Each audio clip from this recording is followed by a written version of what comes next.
doctor Oscar Citón, director de la Secretaría Nacional de Discapacidad, a todo el equipo. Para mí es un honor estar compartiendo con ustedes un tema tan importante y expreso el saludo de la señora ministra de Salud, que como nosotros como dependencia del MINSA hemos estado colaborando también con todo lo que es el proceso de las juntas evaluadoras a través de personal. Quiero agradecer porque este es un tema tan importante para toda la población en general, pero en especial para las personas con algún grado de discapacidad y sobre todo en estos tiempos de pandemia. Nosotros queremos señalar un aspecto importante que el tema a nivel mundial, ¿qué representa la salud mental y cuáles son los retos que tenemos a nivel mundial? Cuando hablamos de salud mental, no estamos hablando de solamente la ausencia de una enfermedad de trastorno mental, ya sea transitorio o permanente, sino que hablamos de un bienestar en que la persona realiza sus capacidades frente al estrés que le demanda la vida para poder formar una actividad productiva para él y para la comunidad. Pero, ¿por qué hago este señalamiento? Que no es solamente la ausencia de un trastorno mental, porque a nivel mundial, según la Organización Mundial de la Salud, antes de la pandemia teníamos más de 300 millones de personas que sufren de depresión, más de 270 millones de personas con ansiedad, 50 millones de epilepsia, 21 millones de psicosis tipo esquizofrénico, temas de la mortalidad por ideación o el espectro suicida, que son casi 1 millón de personas al año, y el tema del consumo de sustancia, muerte por consumo de sustancia, que está en más o menos medio millón de personas al año, sin hablar del consumo. Estamos haciendo este recuento para saber de dónde partimos para la población general.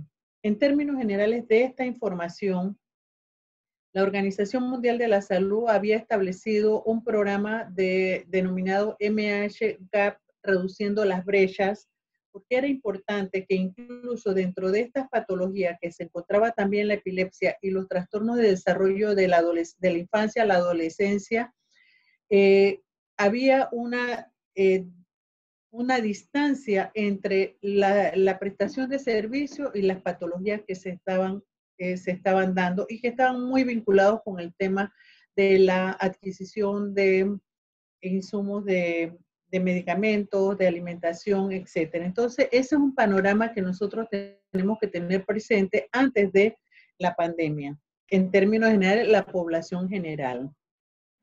Entonces,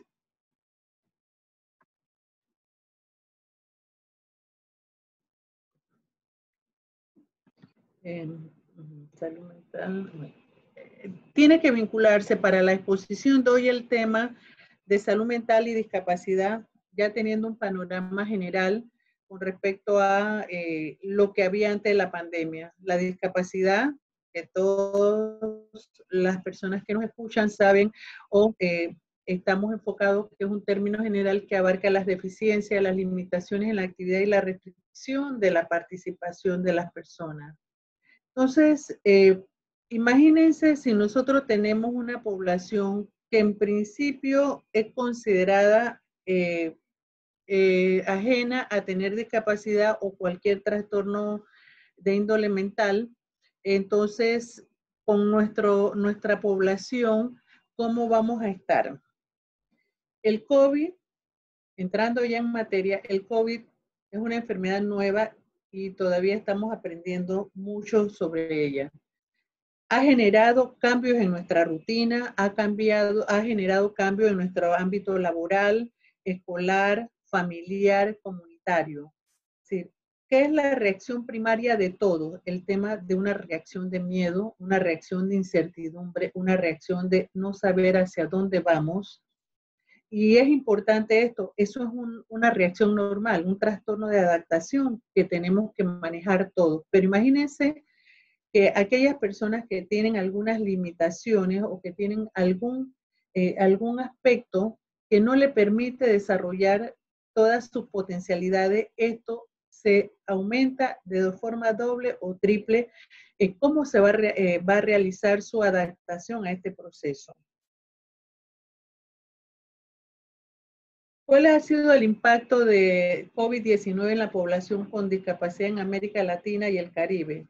Si de hecho el tema regular de las otras condiciones no está registrado y hay un subregistro, para esto tenemos que ser bien críticos, que no hay un registro o datos actuales sobre cuál ha sido la situación de la discapacidad en personas que han contraído el virus o en aquellas que han fallecido. Pero además de eso, también existe un factor aquí importante que es la limitación en la posibilidad de protegerse del contagio o de buscar diagnóstico y tratamiento por, uno, falta de información sobre el virus, dos, sobre las medidas que se han tenido que tomar para protección de la colectividad. Ustedes ven aquí el tema de la edad y la discapacidad. Esto juega un papel sumamente importante porque a mayores edad, el proceso de la propiedad va generando una serie de alteraciones y cuando también se presenta la discapacidad en las edades tempranas, también eso nos aumenta el potencial de dificultad de manejar todos los aspectos de esta pandemia y los efectos que causa sobre la salud mental de esta población. A nivel de los que trabajan, las personas con discapacidad que han tenido un vínculo en el mercado laboral también entran en una crisis o pueden entrar en una crisis sobre todo de ansiedad porque se ve afectada la movilidad, la posibilidad de perder el trabajo, la reducción incluso de, en algunas áreas de recibir el tema de los honorarios o del salario completo. Entonces, esto genera no solamente el tema de ansiedad, sino que va generando una serie de conductas que pueden afectar el desarrollo del vínculo familiar o del núcleo familiar y el entorno comunitario. En el ámbito escolar también esto es un aspecto importante y quiero resaltar aquí algunas sinergias que hemos tenido con CASPAN, Centro Dan Sullivan, para ayudar a mitigar todos los efectos que ha podido tener en estos más de 3 meses y medio de la pandemia en la población que acudía regularmente a sus instalaciones. ¿Qué pasa en el ámbito laboral? La interrupción de las actividades educativas pueden tener efectos significativos en los aprendizajes de los muchachos, afectar su estado nutricional, porque algunos, en algunas áreas, en algunas comunidades también recibían algo de comida o algún tipo de provisión nutricional a través de la alimentación escolar, pero hay un aspecto importante que nosotros hemos visto desde el principio de la pandemia, cuando ya se tenía un mes del confinamiento, había una preocupación muy seria de los padres de familia con niños con alguna discapacidad. ¿Por qué? Porque el encerramiento, el proceso de enseñarles o de llevar el rol del maestro a los niños y también el tener que llevar toda una rutina con ellos costó, porque al principio se pensó que esto iba a pasar rápido y que podíamos volver a nuestra rutina, pero los padres o los cuidadores más cercanos se vieron afectados en su salud mental, al igual que aquellos niños que tenían esta situación o que tienen esta situación. El confinamiento y las restricciones de desplazamiento agravan una situación y sobre todo en ciertos tipos de personas con discapacidad. Es importante, incluso yo creo que muchos de los que me están escuchando pudieron darle seguimiento, que hasta en las ruedas de prensa que hacía el MINSA se preguntaba qué íbamos a hacer o cómo se podía para mitigar la ansiedad y la intranquilidad que tenían los niños, en especial aquellos niños con el espectro autista. Y ahí se fueron abriendo algunos canales por la sinergia entre las organizaciones que trabajan con los niños con estas condiciones y las autoridades de salud. También la interrupción de la rutina puede afectar de manera negativa el bienestar de las personas y su entorno. Mire, esto es importante porque cuando hay varios miembros en la familia que pueden ser cuidadores o pueden ser asistentes, no se pueden alternar, pero cuando es una o dos personas, el agotamiento es mucho que se puede traducir en un conflicto verbal, incluso un conflicto físico de golpes o de algún tipo de expresión de este tipo, no porque no se quiera, sino porque el agotamiento, el síndrome de desgaste, el tema de la ansiedad, el no saber qué nos espera, genera todas estas situaciones y estos trastornos de conducta.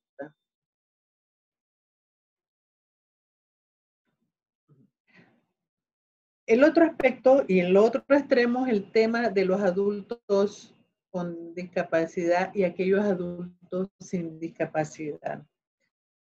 Los adultos mayores, en este caso quiero hacer énfasis en esto, por eso es que se hace una salvedad de que tenemos que proteger a aquellas personas de 60 años o más que tengan comorbilidad porque tienen mayor riesgo de contraer el virus y sus efectos ser más difíciles de manejar o controlar.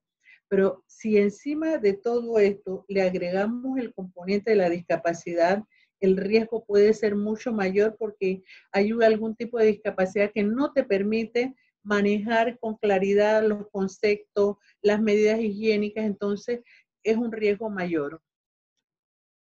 ¿Cuáles son los grupos de discapacidad y riesgo? Personas con movilidad reducida, personas con problemas para comprender la información, como ya lo mencioné, y personas que no pueden comunicar los síntomas de la enfermedad porque no tienen la comprensión de los mismos. Para los cuidadores hay una serie de medidas porque también el tener una persona que yo tenga que asistir por alguna razón y no tener el conocimiento, eso va a generar una serie de reacciones nuestras por el aumento de la secreción de una serie de neurotransmisores en el cerebro. Entonces hay que darle información de qué debe hacer cada uno para sentirse protegido y seguir adelante. ¿Por qué es importante considerar otras medidas con respecto a las personas con discapacidad durante este periodo? Porque hay muchísimos obstáculos. Las personas que pueden movilizarse, si las personas que tienen un trabajo fijo, remunerado, o aquellas personas que tenían algunas posibilidades de encontrar esa solución a sus necesidades básicas, con nuestra población hay que tener los siguientes aspectos importantes. Existen obstáculos para emplear algunas medidas básicas de higiene. Obstáculos o dificultades para mantener el distanciamiento social. Necesidades de tocar cosas para mantener informado. Es decir, aquí fundamentalmente el tema del uso de la mascarilla, el lavarse las manos, el no estar tocando superficie, pareciera medidas de lo más simple y de lo más objetiva y que cualquiera puede comprenderlas. Sin embargo, es un tema que tenemos que insistir para toda la población para mantener la salud física y mantener esa tranquilidad que debemos tener. Incluso hay otro aspecto importante que para nosotros sí es fundamental. Aquellas personas que toman medicamento y no pueden o no hay manera de cómo conseguirlo, eso sí va a generar, por un lado, esa ansiedad aumentada de quizás de la persona y más de los familiares, y también el tema de la exacerbación de crisis adicionales a lo que es su condición. Y además de eso, el no sentir que tiene acceso a la atención de salud también es un temor que invade a las personas. ¿Qué cosas nosotros recomendamos rápidamente? Que aquellos que puedan trabajar en casa si es posible, perfecto. Evitar los entornos con muchas personas. Por eso es que se recomendaba salir a los niños a una hora donde no hubiese un conglomerado y caminar a distancia sin quitarse las mascarillas, sin hacer actividad física fuerte, sino caminar y caminar y ver el entorno para poder bajar esos niveles de ansiedad. Hacer compras, algunos por internet, o que algún familiar le pudiese ayudar a hacer eso para evitar que salieran de casa y asegurarse si usa dispositivos, computadoras, teléfono, lo que fuese, mantenerlo limpio constantemente. Eso es importante porque a veces, sin querer, estamos tocando la superficie y después nos tocamos la cara y eso es un factor de riesgo altísimo. Tenemos también que ver eh, cómo prepararnos para esto, porque realmente ya llevamos 3 meses y días y recordar que la depresión puede afectar a cualquiera de nosotros con discapacidad o sin discapacidad. La depresión tiene nada más que tener una serie de síntomas que son 2 síntomas grandes como son pérdida del interés en las cosas que habitualmente me gustaban hacer y un estado de ánimo triste, pero sumado a estos dos que son síntomas cardinales, trastorno de la alimentación, trastorno del sueño, trastorno del pensamiento, comenzar a tener pensamientos negativos, de culpa, pensamientos de no poderme concentrar, no poder tomar decisiones, aunque sean elementales, aunque sean niños, pero un enlentecimiento en todo el proceso de sus actividades y en otros que se exacerba la crisis, aumento de la actividad física. Entonces, tenemos que irnos preparando y seguir preparándonos para poder ayudarlos a que puedan sobrellevar estos momentos. Y para eso es importante el tema de las redes de apoyo a través de las organizaciones que tienen una vinculación estrecha, organizaciones no gubernamentales que llevan históricamente años trabajando el tema de la discapacidad. También aquí es un plan, es decir, la posibilidad de ampliar el número de personas que me puedan ayudar. Nosotros hemos encontrado que hay un solo cuidador, un solo asistente, una sola persona que apoya y esa persona está desgastada y a veces no sabe ni qué hacer y hay que darle un respiro, aunque sea a través de una intervención telefónica de ayuda, porque es una manera de poder mantener lo más sano posible al cuidador para que pueda seguir haciendo su rol. También saber qué organizaciones nos pueden apoyar para ir dando este seguimiento. Con relación, vuelvo, insisto, hay dos poblaciones para mí que son fundamentales, los niños y los adultos mayores. En los niños se puede hablar con ellos eh, usando su lenguaje, su nivel de comprensión, pero explicarle permanentemente y de forma rutinaria qué es lo que estamos viviendo, porque a veces queremos decir que no le explicamos porque no va a entender. Sí, tiene que estar en una condición muy crónica, muy deteriorante para que no puedan comprender, pero sí hay que llevar una rutina que le permita a ellos seguir funcionando, porque si somos nosotros los adultos, cuando se nos cambia una rutina, quedamos en el aire, quedamos como desorganizados. Entonces, hay que mantener una rutina con los niños, explicarles, seguir juegos, leyendo, dependiendo de las condiciones y de los hábitos que han tenido cada uno.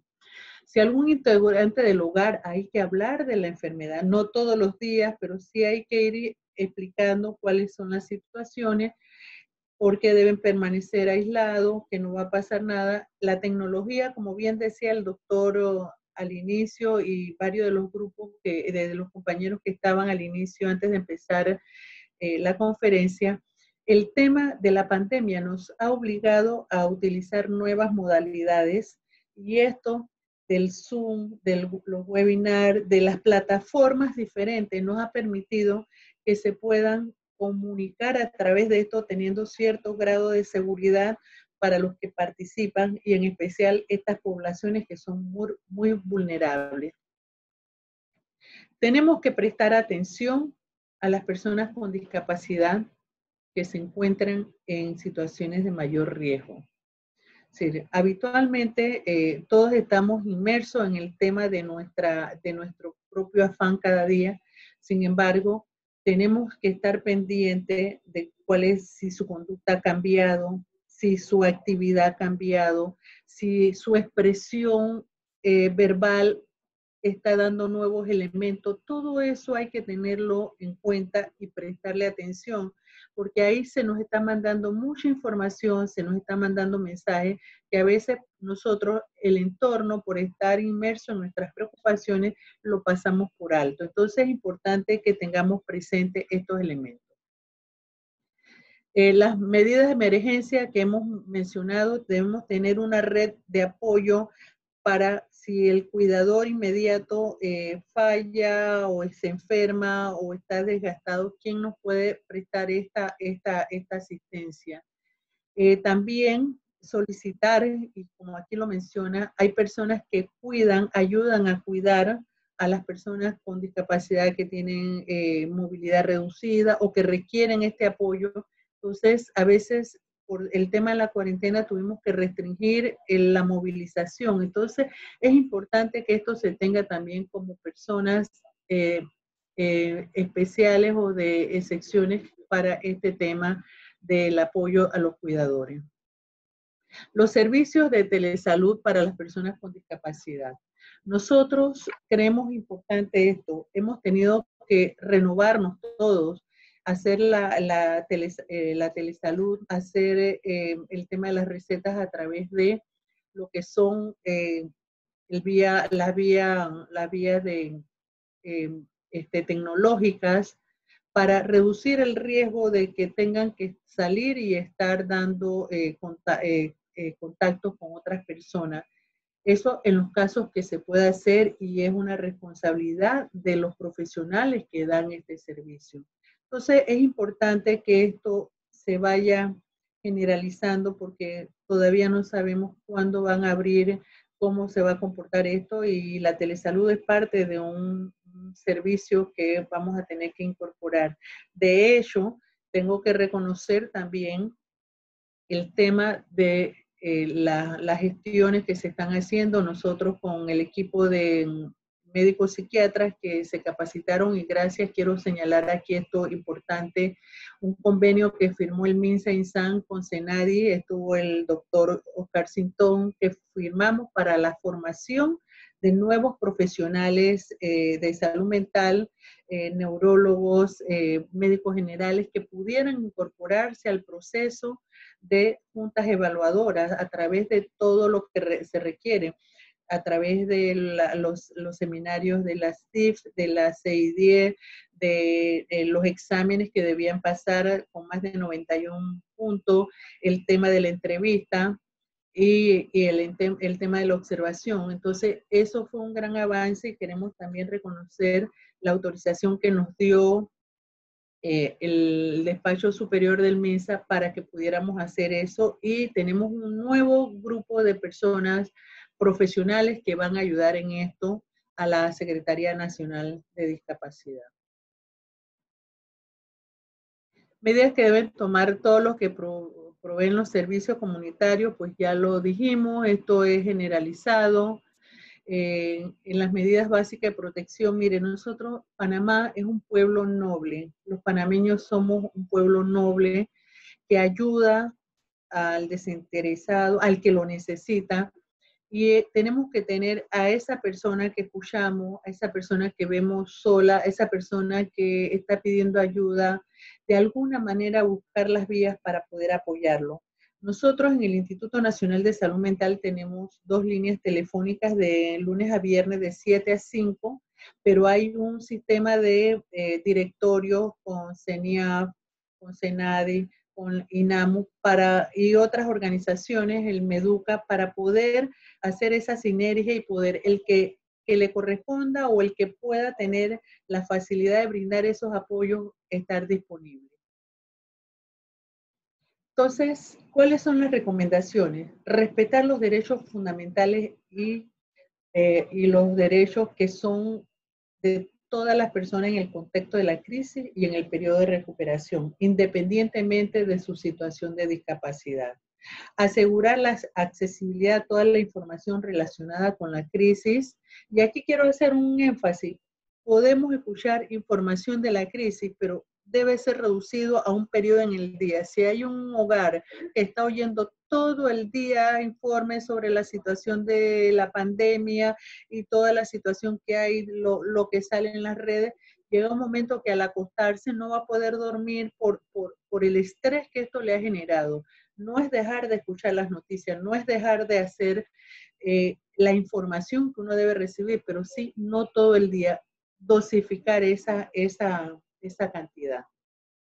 Entonces, ¿cuáles son nuestras recomendaciones para esto? Reforzar las prestaciones de protección social, crear o ampliar espacios de participación y consulta con las organizaciones de personas con discapacidad, asegurar y continuar el trabajo, la educación y prestación de servicios de rehabilitación también, buscar la manera, nos estamos recreando, nos estamos reinventando y no podemos esperar que la crisis se subsane, tenemos que ir sobre la marcha y de hecho se está haciendo. Entonces, con esto quiero dejar abierta la discusión de lo que hemos presentado. El hecho de que una persona tenga una discapacidad no significa que no pueda padecer de esos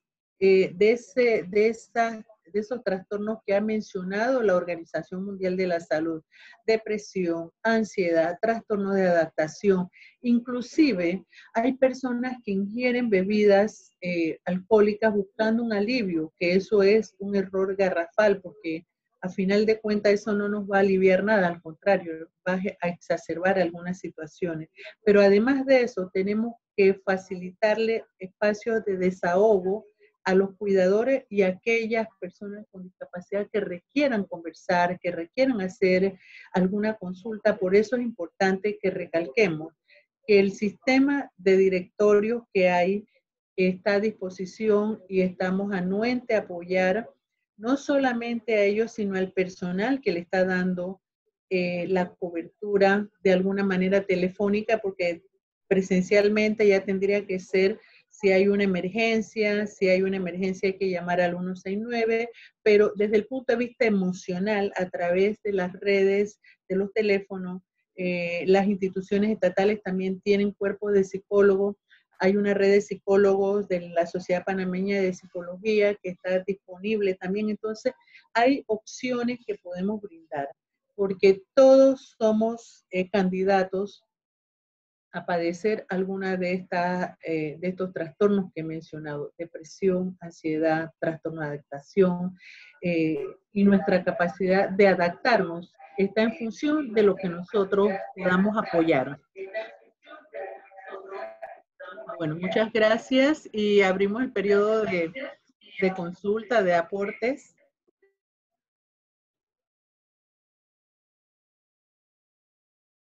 Hola. Sí, gracias, doctora Juana. Creo que están tabulando las preguntas, pero Sí, realmente lo que usted ha expresado en la mañana de hoy es extraordinario. Sin duda, la pandemia del COVID es uno de los desafíos más grandes que está enfrentando la humanidad en estos tiempos recientes. Y además de esos elementos que usted ha señalado, tener una visión clara, una buena salud mental, nos va a ayudar a mitigar mucho los efectos sociales y también todos los económicos que está generando la pandemia y que sin duda afectan la salud mental. El compañero Joaquín va a hacer la lectura de las preguntas y esperamos pues que en ese orden se den las respuestas. Muchas gracias. Tenemos dos preguntas relacionadas. Dice, ¿cómo hacer con esta ansiedad que se tiene al futuro con la incertidumbre que presenta la pandemia? Otra dice, ¿es cierto o falso que vivimos en una sociedad desarrollada culturalmente alarmista o son falsas estas alarmas incluidas? El micrófono. El micrófono, doctora.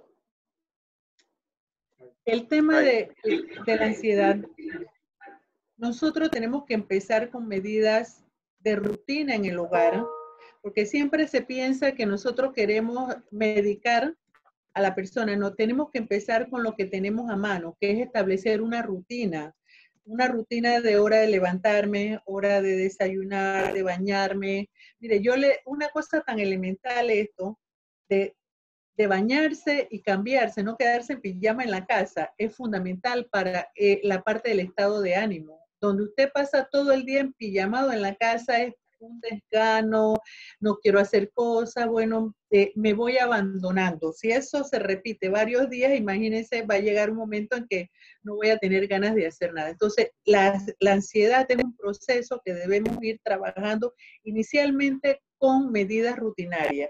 Levantarse, bañarse, desayunarse. Si son niños y están con tareas escolares, ayudarlos a hacer en un horario. No vamos a tener al niño todo el día metido en la computadora haciendo tareas porque llega un momento, ni nosotros mismos podemos aguantar estar en el teletrabajo 8 horas sentado en la computadora haciendo cosas, tenemos que tener un respiro. Entonces, el tema de los adultos, manejar la ansiedad es importante, la actividad física, no tengo que ir a correr kilómetros, hacer actividad física es importante. Cuando yo hago actividad física, puede ser bailar, caminar alrededor de mi casa o dentro de la casa, un espacio. Yo estoy generando, y si lo hago por más de 10, 15 minutos de forma continua, yo estoy generando una serie de neurotransmisores cerebrales que me van a producir bienestar, y eso es lo que uno busca con la actividad física.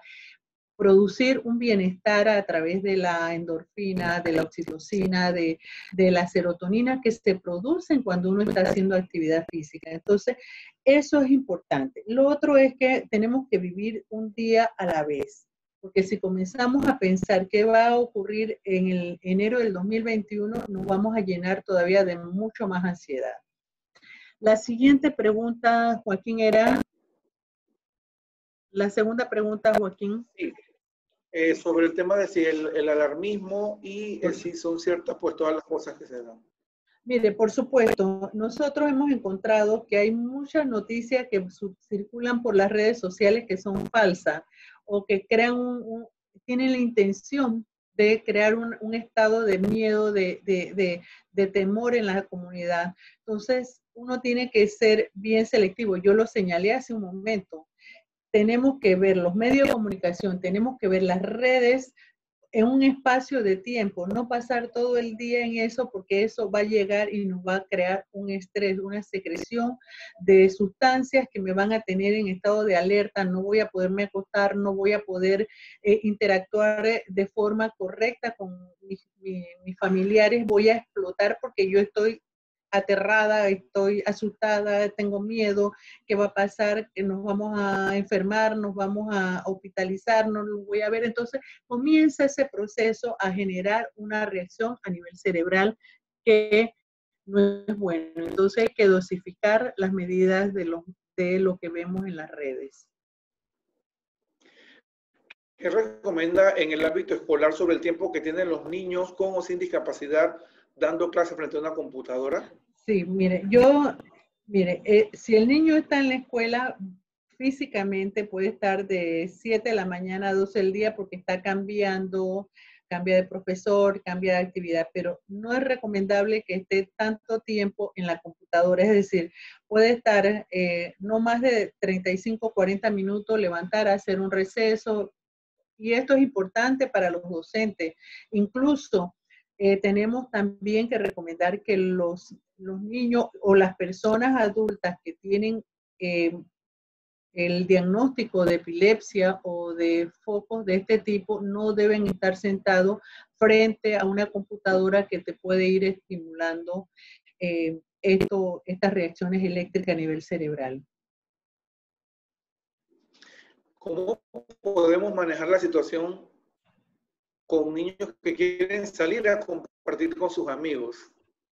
Sí, miren, ya se ha abierto el compás, se ha dado la apertura de que en algunos lugares, en áreas de juego de niños puedan ir, pero hay que decirle, bueno, si vamos allá no te puedes quitar la mascarilla, porque puede que los niños son menos vulnerables a los efectos complicados del virus, pero si se infectan y en la casa hay un abuelo, un mayor de 60 años, una persona con alguna, entonces, pero compartir teniendo estas medidas y con poco, no acercándose, porque es importante el distanciamiento físico. Ya van a tener para conversar, van a tener para jugar a distancia, pero ya están haciendo una actividad social importante para los niños. Entonces, mantener las medidas higiénicas y de protección, de bioseguridad. Dice acá, he observado que muchos abuelitos, debido a la cuarentena y ansiedad, se exponen día a día a la enfermedad. Es difícil hacerlos entender que es por su beneficio. Otro comentario acá. Sí. Sí, mira, eso es importante. También yo decía, en el periodo, ¿se acuerdan que tenían que salir a cobrar los cheques de jubilación? Y los abuelos no querían que nadie fuera a cobrar el cheque. Las razones tendrían, pero se buscó una alternativa para que ellos pudieran tener su dinero y ellos pudieran manejarlo a través de otros. Pero el tema es que por el bien de ellos nosotros tenemos que buscar las maneras en las casas de comenzar a trabajar y seguir hablando con ellos. Lo que pasa es que a veces los adultos mayores o aquellos que tienen más de 60, 70 años y un poquito más, los dejamos ahí y nos dirigimos a los otros miembros de la familia. Y es importante incorporar a los adultos mayores al proceso de lo que estamos haciendo para que no se sientan abandonados ni dejados a un lado. Eso es importantísimo. Sí, otro comentario. Las mujeres han desempeñado un papel clave para garantizar el bienestar, cuidado y la resiliencia de las personas con discapacidad. ¿Qué sugerencia les daría para que mantengan la salud mental? Mire, esto es importante, buscar a alguien de su confianza, buscar a alguien que pueda conversar, expresarle lo que siente, porque a pesar de que las mujeres están en primera línea, son las fuertes, no quiero decir, hay hombres, muchos varones que están también en primera línea, porque esto no es un tema de pelea entre género, pero las mujeres tratan de ser fuertes, de seguir echando la casa para adelante, aquellas que son madre jefa de hogar. Entonces, que tengan alguien con quien conversar, con quien compartir esos miedos que tiene, porque no se crea. Tienen miedo, tienen lo primero que piensan, si me pasa algo, ¿con quién quedan mis hijos, mis abuelos, mis padres? Tienen miedo, pero el miedo no las detiene y siguen adelante. Si ven de primera línea, también en los sistemas sanitarios, el tema están en primera línea, pero hay muchos médicos, personal de salud, de limpieza, esos varones que están dando la milla extra en el sistema de vigilancia, que nos están apoyando, también están dando esa milla extra, pero las mujeres realmente, quiero decirlo, tienen una sobrecarga en esta pandemia, tienen una sobrecarga doble en esta pandemia y eso no lo podemos negar. Tenemos otra pregunta. ¿Cuál es la experiencia que han tenido en el tema de la violencia doméstica?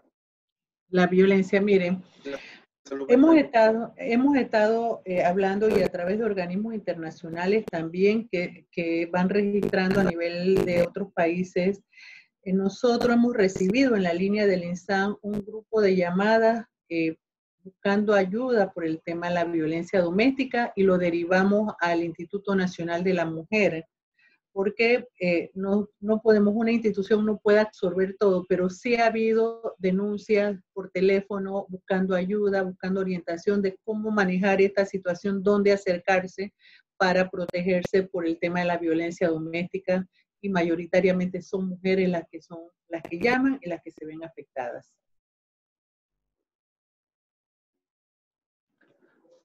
Dice otra, ¿cuáles serían los nuevos paradigmas para la salud mental en la discapacidad, sabiendo que en Panamá no existe la cultura para la inteligencia emocional tan necesaria en la pandemia? Sí, mire, esto es importante. Esta crisis para todos, a pesar de que es una crisis tan dura, tan difícil, que nos ha obligado a nosotros a despertar de una situación como esta, nos da oportunidades también.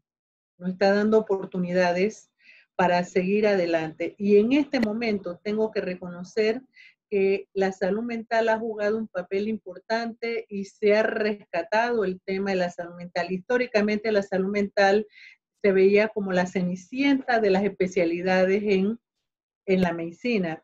Incluso, no solamente los que sufren de algún grado de trastorno mental, eran discriminados o tenían el estigma. También el personal, y yo lo decía en otra conferencia que tuve, cuando yo decidí hacer psiquiatría, optar por la residencia de psiquiatría, todos mis compañeros que optaron por otras especialidades de cirugía, medicina interna, no sé qué, me dijeron, oye, Juana, cuidado que vas a quedar igualito que tu paciente, que parecía un chiste, pero es una discriminación que estaban haciendo con la especialidad. Pero además de eso, fíjense que hasta hace como unos 7 años atrás, yo decía que nuestra especialidad era la especialidad de la nada, porque el paciente recorre, el usuario recorre miles muchas, va por la molestia en la boca del estómago, va al gastro. Le duele la cabeza, va al neuro, le duele, no está orinando bien, va al urólogo. Y después queda todo y no tiene nada. Entonces le dicen, usted no tiene nada, tiene que ir al psiquiatra.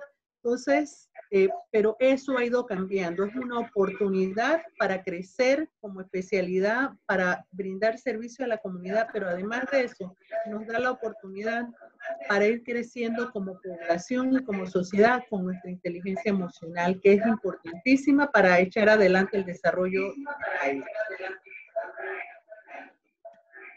También solicitan si pueden dar algunos contactos, teléfonos o donde se puede buscar ayuda en estos tiempos. Doctora. Sí, el 523-68 16, 523-68-13 y 523-68-46 son las líneas de apoyo que están de lunes a viernes. Si es una urgencia para mayores de 18 en adelante, 523-6800, que son los teléfonos del INSAN.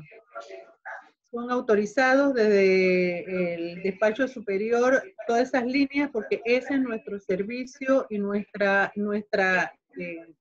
responsabilidad, brindar orientación a la población que así lo demande.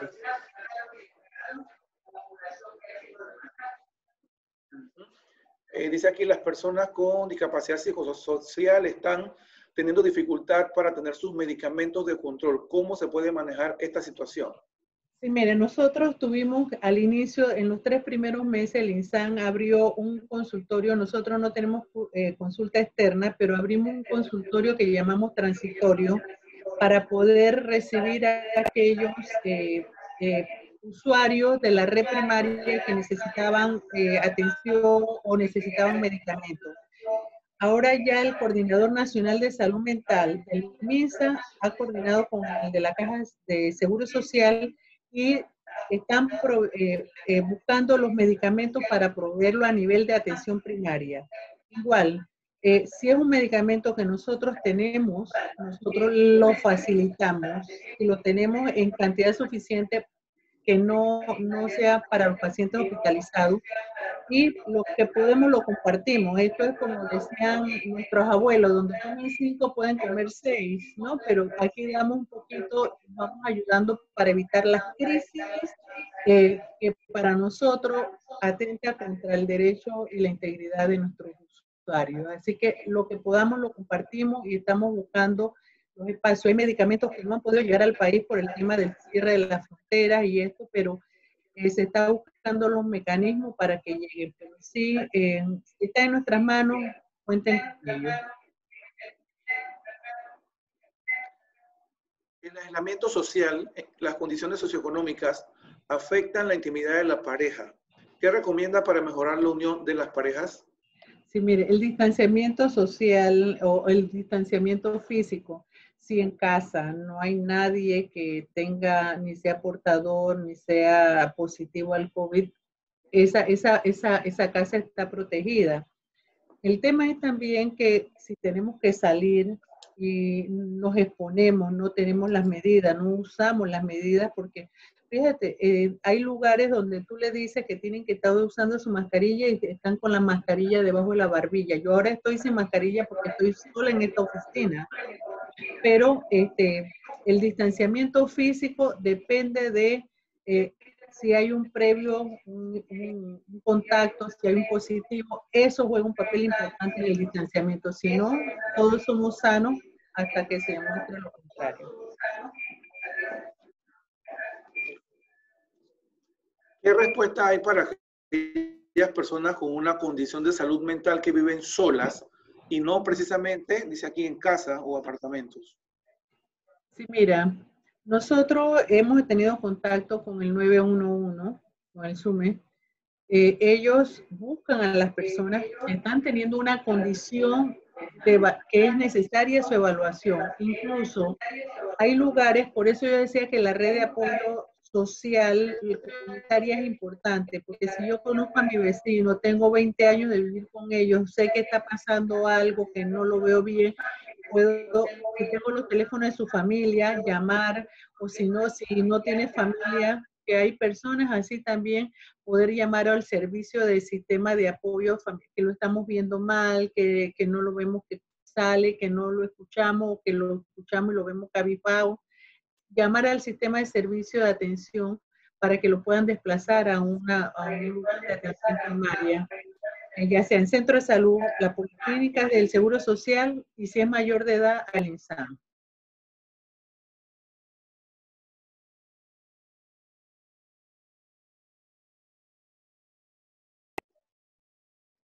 Dice, discriminación a las personas con discapacidad con COVID-19. ¿Lo ha visto? ¿Cómo es la atención, el espacio en las unidades de cuidados intensivos?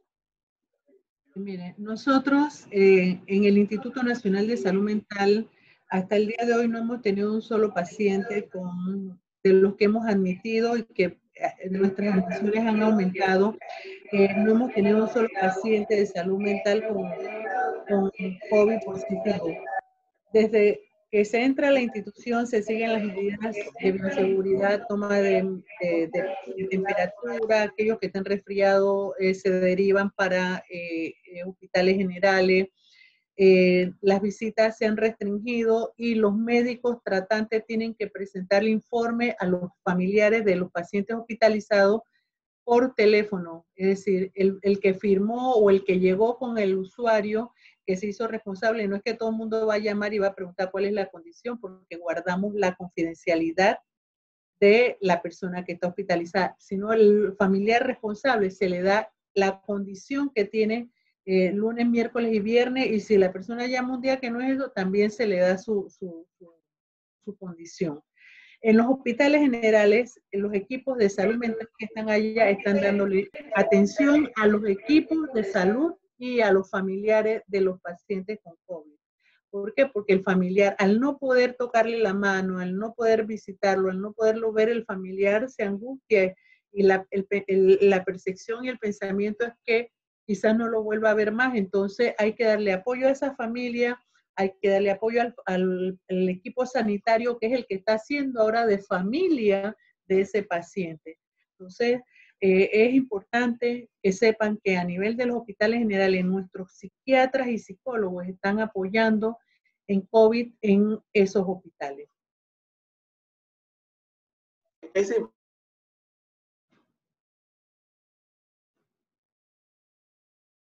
¿Me escuché? Hola. Dice, es importante destacar que la condición psicosocial, particularmente en aquellos que viven en las favelas o en las áreas de la periferia, sí, entre otros, no tienen respuestas de apoyo ni gubernamental ni de organizaciones sociales y no tienen medicamentos ni servicios de salud. Doctora, ¿qué recomienda al respecto? Mira, esto es importante, yo siempre lo he dicho, no todos tenemos las mismas condiciones, pero esto no es óbice para que nos detengamos. Nosotros hemos dicho que a través de organizaciones, mira, el panameño es una persona muy bondadosa, yo no tengo la menor duda. Somos un pueblo solidario. Lo que tenemos que dejar a un lado el tema del miedo, del tema del negativismo, porque si nos quedamos ahí vamos a seguir haciendo cosas que no son las pertinentes para salir adelante. Pero no estamos en las mismas condiciones en todas las áreas, ni todas las poblaciones. Económicamente hay unas grandes diferencias. Entonces, buscar los apoyos a través de las organizaciones que lo están dando, si es el MIDE, si es a través de las organizaciones. Yo vuelvo a mencionar el tema, por ejemplo, de CASPAN, que hemos tenido una sinergia con aquellos, el director de Caspán nos ha llamado, mire, tengo un niño así, o tengo un familiar de tal manera, necesitamos, si lo tenemos, lo buscamos, si no lo tenemos nosotros, llamamos a las regiones para ver quién puede facilitarlo, pero tenemos que tener la dificultad, pero también buscar las oportunidades, porque si no nos quedamos arrestados en el miedo y eso no nos va a ayudar a salir de esta crisis, que es una crisis generalizada a nivel mundial.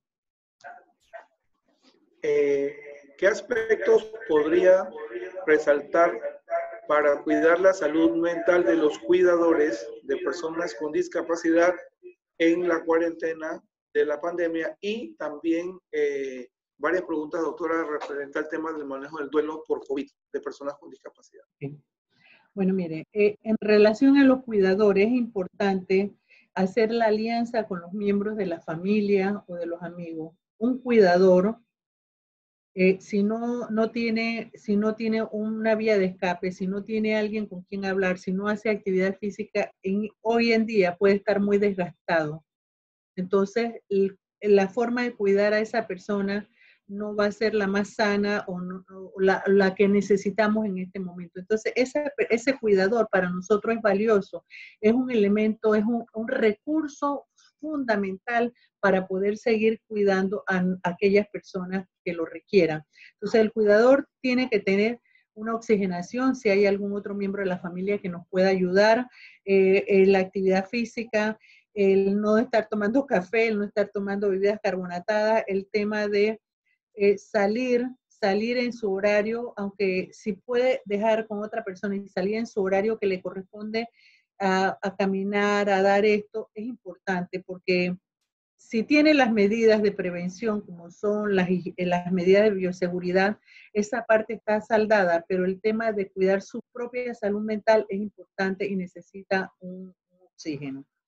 En el tema del duelo por COVID, este es un tema también importante. Recuerden que nosotros estamos acostumbrados, la mayoría dependiendo de su religión, a hacer los rituales de despido de nuestros familiares. Al iniciarse la pandemia y comenzar a ver todas estas restricciones, solamente 4 o 5 personas en los últimos meses han podido ir a las honras fúnebres, pero el deudo queda con un sentimiento de tristeza, de culpa, de responsabilidad de no haber estado al lado de su ser querido que falleció. Entonces, esto es un tema que hay que ayudarlo sin llevarlo a que sea una patología, ayudarlo a que resuelva. La red de apoyo a través de la familia, los amigos, de las organizaciones es fundamental, que pueda hablar, saber con quién puede conversar. Incluso hemos recomendado, de acuerdo a la intensidad de la relación que se tenía con el desaparecido, con el fallecido, permitirle a esos deudos hacer sus rituales en la casa, poner su altar, ver su foto, dejar su ropa ahí donde está, porque a veces quieren que recoja toda la ropa y la guarde en un cartucho, ¿no? Ese es una pertenencia que tiene un significado emocional. Entonces, el sobreviviente tiene que procesar eso hasta el momento que esté listo para poder empezar a deshacerse de esas cosas. Pero lo importante, los apoyo a través de la videollamada, de las llamadas diarias, de cómo estás, estoy aquí, no estás sola o no estás solo, en lo que pueda ayudarte estoy a las órdenes. Es importante eso para las personas que tienen duelo por el tema de COVID. Y no solamente el duelo se da por el tema del fallecimiento de un ser querido, puede ser por la pérdida de trabajo, por la pérdida de casa, por no poder estar en contacto físico con otra gente, porque nosotros somos así, ser biopsicosocial que nos gusta compartir con otros. Entonces, el duelo es importante. No es una patología en estos momentos, es una reacción que tenemos que ayudar a procesar. Tiene un inicio y un fin. Cuando el fin se prolonga, entonces podemos hablar de otras cosas.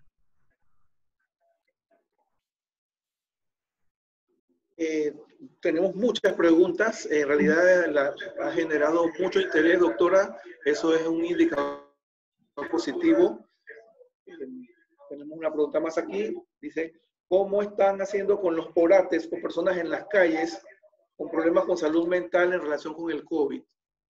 Sí, aquí hay dos cosas diferentes, dos cosas que tenemos que separar.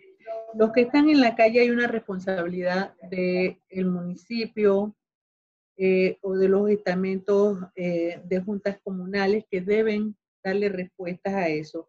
Hay personas que viven en la calle por algunas otras situaciones que no necesariamente tienen un trastorno mental, tienen otras condiciones, pero aquellos que son de trastorno mental, nosotros siempre lo hemos recibido, lo estabilizamos y si la institución que lo trae, si es el municipio, si es un ministerio, la responsabilidad es buscarle un albergue o una casa o una fundación donde puedan estar.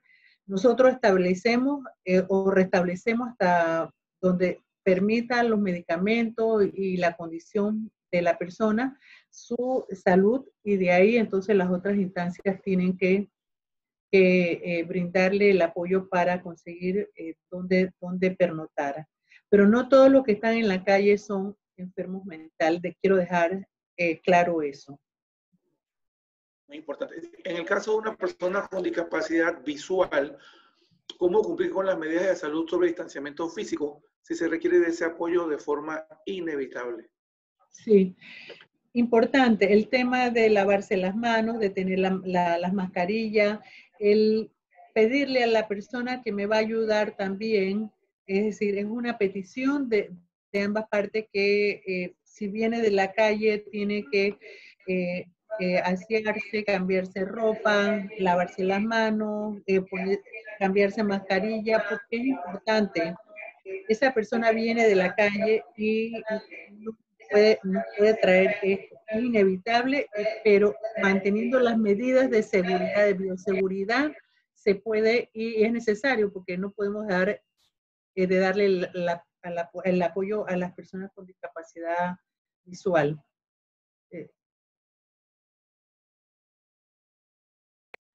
Bueno, queremos agradecer a la doctora Juana Herrera Araúz por esta fructífera participación en tiempo, menos del tiempo y con más calidad de tiempo y sobre todo con mayor oportunidad para dilucidar inquietudes y aclarar dudas o preguntas que hayan tenido. Creo que ha sido muy dinámica esta participación. Gracias, doctora. Realmente es un placer y un honor estar compartiendo espacios con usted. Y sé también que nuestro querido director que está ahí también muy atento y ha tomado apuntes, también querrá pues darnos un saludo y concluir con esta jornada de la mañana de hoy. Doctor Citón. Sí, en primer lugar, en nombre de la Secretaría Nacional de Discapacidad, queremos agradecer profundamente a una de las grandes profesionales que tiene Panamá en el campo de la salud mental, como lo es la doctora Juana Herrera, quien además se distingue por ser una profesional con una gran ética, con un gran compromiso, que semanalmente apoya a la Secretaría Nacional de Discapacidad en los procesos de certificación de la discapacidad. Si bien es cierto, el mundo está siendo testigo de un colapso económico que impactará de manera severa el bienestar de grandes segmentos de la población. Pero no solamente es el impacto económico, hemos visto el impacto también en la salud mental, en las emociones, en el comportamiento. Y nosotros agradecemos profundamente esta reflexión colectiva que ha hecho la doctora Juana Herrera en la mañana de hoy, en donde nos ha brindado sugerencias, nos ha compartido las experiencias de vida que son muy enriquecedoras y que estamos plenamente seguros que nos va a ayudar. Nos sentimos felices de que esta profesional panameña haya convocado a más de 150 participantes, tanto en la plataforma Zoom como en Facebook Live, y eso demuestra que el tema, cuando le dimos difusión, ha tenido una gran acogida, porque precisamente nuestros temores, nuestros miedos a veces nos lleva a ser abiertos, diáfanos, compartir nuestros sentimientos. Pero su exposición ha sido brillante, magistral. La felicitamos y le agradecemos el espacio que nos ha brindado en la mañana de hoy, que nos permite seguir laborando, trabajando con éxito, y le auguramos las mejores bendiciones y que también a nivel de la institución pueda seguirla conduciendo con ese profesionalismo que la distingue. Gracias mil, doctora Juana, por esta oportunidad que nos ha dado en la mañana de hoy. Felicidades. Gracias a ustedes. Un honrado.